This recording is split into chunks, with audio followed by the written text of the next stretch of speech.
As caregivers, we often find ourselves in a position where we have to choose between what is good for ourselves and what is good for our loved one, our care partner.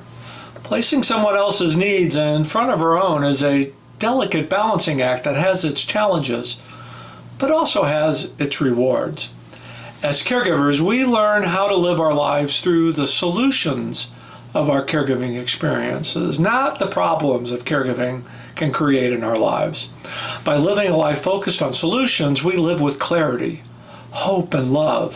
Focusing solely on caregiving problems, we live in fear, worry, and despair, and nobody wants to live like that.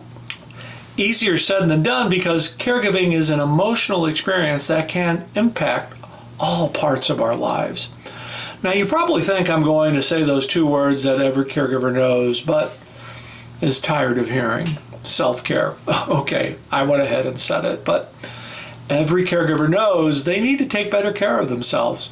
Balancing work and life and caregiving is complicated, and whether the words are spoken or not, your loved one, your care partner, understands the stress you are under and wants you to take better care of yourself. You're their lifeline. My loved one told me every day I needed to take better care of myself. 50 pounds later, I finally understood what he was talking about. When you get to the point where you're at least half as good at caring for yourself as you are for caring for your loved one, then you know you're on the right track. But let's shift the conversation from self-care to self-compassion. I can hear you asking yourself, self-compassion? What is this guy talking about? Well, self-compassion is about permitting yourself to ask for help. That's because asking for help is a sign of strength, not a sign of weakness. Self-compassion is about finding your comfort zone and setting boundaries and knowing that it's okay to say no when it's appropriate. Self-compassion is about sharing your story with someone who understands. But most importantly, self-compassion is about setting a daily intention for yourself. Caregiving can be, and often is, time-consuming, especially balancing a career, raising children, that sandwich generation.